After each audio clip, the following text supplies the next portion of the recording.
Hello, and welcome back to Practice English with Sarah. Have you ever been in a conversation where someone used an expression that made no sense? It wasn't a phrase you learned in a textbook, and you had to just nod and pretend you understood?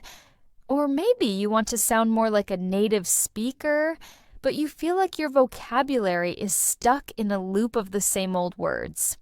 If you've been there, you are definitely not alone. The secret to sounding more natural and fluent isn't just about knowing more words. It's about knowing how to use expressions that native speakers use all the time. Today, we're going to unlock that secret. We're going to dive into 30 advanced idioms that will take your English from good to great. These aren't just a random list of phrases. They are carefully selected expressions that you will hear and use in real-life conversations, from the office to a casual chat with friends. So, if you're ready to stop feeling lost and start speaking with more confidence and flair, get comfortable, grab something to take notes, and let's get started. Our first idiom is the elephant in the room. This isn't about a literal elephant. This phrase refers to a major, obvious problem or a difficult issue that everyone knows about, but no one wants to talk about. For example, maybe you're at a family dinner and two relatives have been arguing for weeks. You could say, "The tension between them was the elephant in the room." It's an unspoken issue causing discomfort. Let's practice saying it. The elephant in the room. Good. Now, what about to bite the bullet? This means to face a difficult or unpleasant situation with courage and without complaining. Imagine you have a difficult presentation to give at work that you're nervous about. You could say, "I just have to bite the bullet and do it." You're accepting that it's hard, but you're going to get through it. Let's try saying that together. To bite the bullet. Next up, to hit the nail on the head. This one is quite positive. It means to describe or identify something with perfect accuracy. If your friend correctly guesses why you're feeling sad, you could say, "You really hit the nail on the head." They were exactly right. Practice this one with me, to hit the nail on the head. Another great one is to jump on the bandwagon. This describes joining a popular trend or activity, often because it's fashionable, not because you truly believe in it. If a lot of your friends suddenly start a new hobby and you join them just because everyone else is doing it, you are jumping on the bandwagon. Let's say it, to jump on the bandwagon. Now, let's look at to break a leg. This is a classic. It means good luck. It's very common in the theater world, but you can use it for any situation where someone needs good luck. For instance, if your friend has a job interview, you could say, "break a leg." It's a fun, encouraging phrase. Let's practice it. Break a leg. Next, we have to get something off your chest. This means to talk about something that has been bothering you for a long time. It's about releasing a burden. You might say to a friend, "I really need to get this off my chest and tell you how I feel." It's a powerful way to express the need to share a secret or a worry. Let's repeat it. To get something off your chest. Moving on to be on cloud nine. This one is very expressive. It means to be extremely happy. If you just got a promotion at work, you could say, "I've been on cloud nine all day." It paints a picture of being high up in the clouds with happiness. Try saying it, to be on cloud nine. Another common one is to spill the beans. This means to reveal a secret. If you're planning a surprise party for your friend and your other friend accidentally tells them, you would say they spilled the beans. They revealed the secret. Let's practice saying it. To spill the beans. Let's continue with to burn the midnight oil. This means to work very late into the night. Students often do this when studying for exams. They might say, I had to burn the midnight oil to finish my essay. It's a great way to describe hard work done late at night. Repeat after me, to burn the midnight oil. What about to cut corners?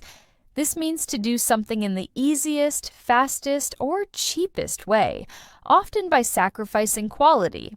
For example, if a company builds a product quickly and it breaks, you could say they cut corners in the manufacturing process. It's usually a negative phrase. Let's practice saying it. To cut corners. Here's a fun one. To pull someone's leg. This means to playfully tease someone or tell them a joke that isn't true. If your friend tells you they're moving to another country and then laughs, they're probably just pulling your leg. It's not meant to be malicious, just a lighthearted joke. Let's practice to pull someone's leg. Next, to beat around the bush. This means to avoid getting to the point of a conversation. Someone who is beating around the bush is taking a long time to say what they really mean. You might say to them, stop beating around the bush and just tell me what happened. Repeat it with me. To beat around the bush. Another great idiom is to add insult to injury. This means to worsen an already bad situation. For example, if you get fired from your job and then, on your way home, you get a flat tire, that's adding insult to injury. One bad thing followed by an even worse thing. Let's practice this one. To add insult to injury. Now for to be in the same boat. This means to be in the same difficult situation as someone else. If you and your coworkers are all stressed about a deadline, you can tell them, we're all in the same boat. It's a way of showing solidarity. Say it with me. To be in the same boat. Let's explore to get your wires crossed. This means to misunderstand or have a miscommunication with someone. Maybe you and a friend were supposed to meet at different restaurants, and you realize you got your wires crossed. It's a polite way to say there was a misunderstanding. Practice saying it to get your wires crossed. Next, to hit the books. This is an informal way of saying to study. Students often use this phrase when they need to start studying for a test. You might say, I have a big exam tomorrow, so I need to hit the books tonight. Let's repeat it. To hit the books. Consider to feel under the weather. This means to feel slightly ill or unwell. You might use it to explain why you're not at work. I'm feeling a bit under the weather today, so I'm staying home. It's a polite and common expression. Practice saying it. To feel under the weather. Now, to break the ice. This means to make a beginning, especially by overcoming initial shyness or awkwardness. At a party with people you don't know, a good conversation starter is a way to break the ice. Let's say it. To break the ice. Let's look at to be a piece of cake. This is used to describe something that is very easy to do. If you found a test to be very simple, you could say, the test was a piece of cake. It was no trouble at all. Let's practice to be a piece of cake. Now, what about to be on the ball? This means to be quick to understand and react to things. Someone who is on the ball is attentive and competent. You might say, my new manager is really on the ball. Let's practice it. To be on the ball. Let's dive into to cost an arm and a leg. This means something is very expensive. For instance, that new car must have cost an arm and a leg. It's a vivid way to describe a high price. Repeat after me. To cost an arm and a leg. Another one is to have a lot on your plate. This means to have a lot of work or responsibilities to deal with. If your friend is busy with multiple projects and classes, they could say, I have a lot on my plate right now. Let's practice. To have a lot on your plate. Next, to get your act together.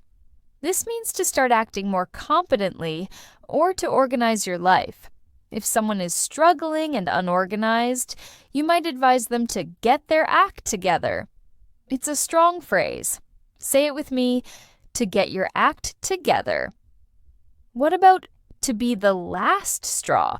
This refers to the final irritation or difficulty that makes a situation unbearable. For example, his constant complaining was annoying, but him being late for the meeting was the last straw. Let's practice. To be the last straw. Let's explore to play it by ear. This means to decide what to do as you go along, without a fixed plan. If your friend asks what you want to do on Saturday, you could say, let's just play it by ear. It's about being flexible. Repeat after me. To play it by ear. What about to see eye to eye? This means to agree with someone. If you and your boss have the same opinion on a project, you can say, we really see eye to eye on this. Let's practice. To see eye to eye. Now, let's look at to hit the sack. This is a very informal way to say to go to bed. After a long, tiring day, you might say, I'm exhausted. I'm going to hit the sack. Let's practice to hit the sack. Another one is to get a taste of your own medicine.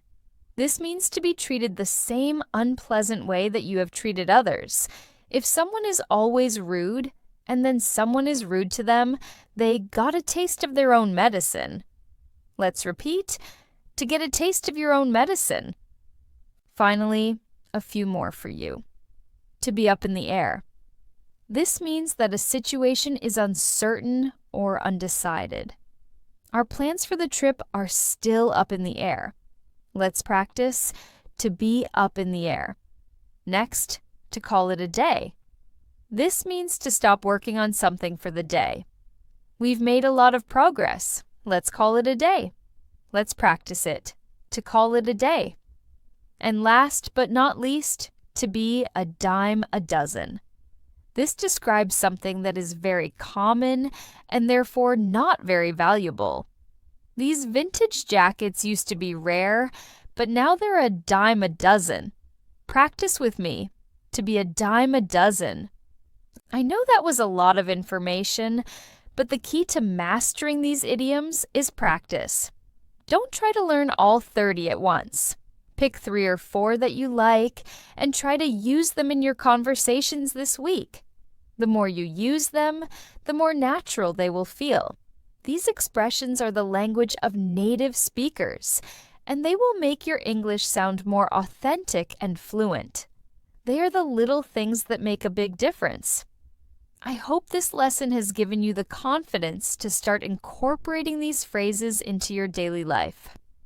Thank you so much for joining me today.